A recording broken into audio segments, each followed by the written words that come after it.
नमस्कार, मैं आलोक कुमार और आप देख रहे हैं जीडी न्यूज आपकी आवाज़। गुरुग्राम का बहुचर्चित खुले में नमाज मामला अब कहीं ना कहीं शांत होता दिखाई दे रहा है। हमारे साथ खुद आज संयुक्त हिंदू संघर्ष समिति की तरफ से आज एक प्रेस कॉन्फ्रेंस का आयोजन किया गया था और हमारे साथ खुद जो संयुक्त हिंदू संघर्ष समिति जो पदाधिकारी है वो यहाँ मौजूद है और इनसे बात करेंगे कि आज जो प्रेस कॉन्फ्रेंस इन्होंने की है वो किस मुद्दे को लेकर की है। सर, सबसे पहले तो आपका स्वागत है जीडी न्यूज़ में। और आज जो प्रेस कॉन्फ्रेंस आप लोगों ने की है उसका मुख्य जो मकसद था वो क्या था? एक तो ये जो हमारा और इमाम संगठन का संयुक्त हिंदू संघर्ष समिति के साथ जो बातचीत हुई, उन्होंने तय किया, ये माना कि हम जो इस समय नमाज खुले में कर रहे थे वो असंवैधानिक है, गैर कानूनी है और हम यहाँ पर दोबारा से नहीं करेंगे। वो विषय सबके सामने आ जाए और यहाँ पर 7 तारीख को इसी विषय को विराम दे दिया था। हमने पत्रकार वार्ता में ये बता भी दिया था।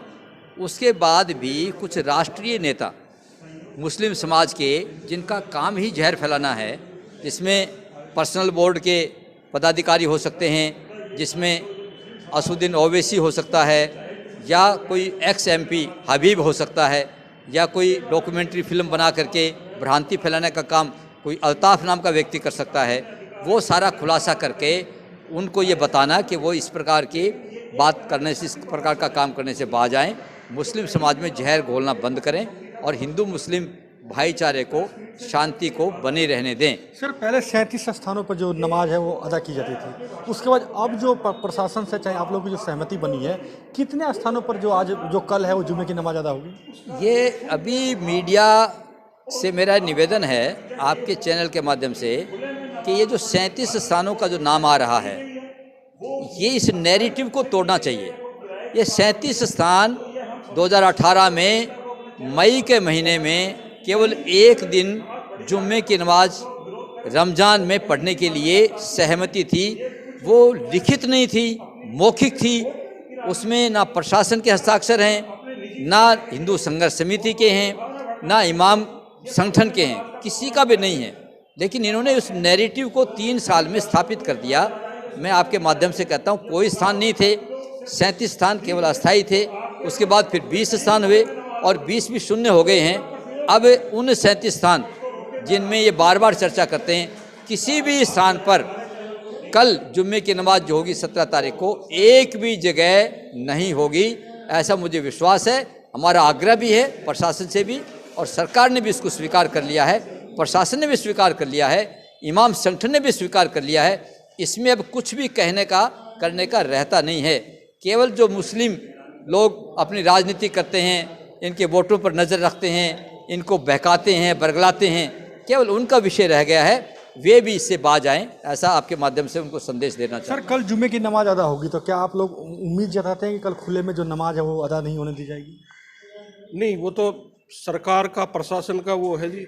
उसमें मुख्यमंत्री ने जो कह दिया तो हमारे हिसाब से वहाँ नमाज नहीं होगी। ये 2018 से ये आंदोलन चला हुआ था और बिल्कुल शांतिपूर्ण से, उस शांति को देखते हुए इमाम संगठन ने ये मान लिया कि ये वाकई में हम गलत कर रहे हैं और ना हमारे पास कोई परमिशन है, ना कोई 37 स्थान है, ना 20 स्थान है।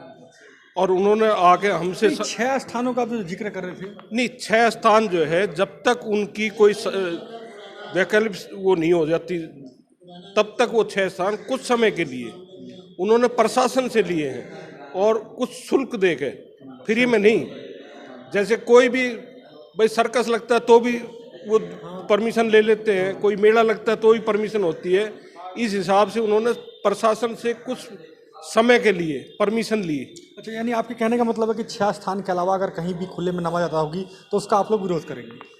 नहीं, विरोध हम नहीं करेंगे, वो प्रशासन का काम है। क्योंकि मुख्यमंत्री ने कह दिया खुले में नमाज नहीं होगी, तो हम मुख्यमंत्री से ऊपर नहीं है, सरकार से ऊपर नहीं है। अगर सरकार उसमें विफल होती है, सरकार नहीं कर पाती, तो हम उसका विरोध करते रहेंगे, क्योंकि हम बाध्य नहीं हैं। नहीं, विरोध पहले संयुक्त हिंदू संघर्ष समिति के लोग करते थे विरोध, और बड़े शांतिपूर्ण ढंग से विरोध करते थे। अब हमने जो है इमाम संगठनों ने मान लिया, मुस्लिम संगठनों ने मान लिया, अब हम खुले में नमाज नहीं करेंगे। और प्रशासन, मुख्यमंत्री की मोहर भी उस पर लग गई, तो अब हम उस पर खाली नज़र रखेंगे और विरोध अभी हम नहीं करेंगे। जी बिल्कुल, देखिए ये थे हिंदू संघर्ष समिति के नेता जिन्होंने साफ तौर पर कहा कि जो नमाज का विवाद था अब कहीं ना कहीं थमते नजर आ रहा है और ऐसे में मुख्यमंत्री द्वारा आदेश भी जारी किए गए हैं कि सार्वजनिक स्थानों पर नमाज नहीं पढ़ी जाएगी। अब ऐसे में हिंदू संगठन का कहना है कि जुम्मे की नमाज को वो खुद नज़र रखेंगे कि 6 स्थानों के अलावा अगर कहीं नमाज पढ़ी जाती है तो उसका वो विरोध नहीं करेंगे, क्योंकि ऑलरेडी पहले से ही मुख्यमंत्री द्वारा आदेश जारी किए गए हैं। अब देखना होगा कि मुख्यमंत्री के आदेशों की कितनी पालना होती है। गुरुग्राम से आलोक उपाध्याय के साथ विजेंद्र कुमार, जीडी न्यूज।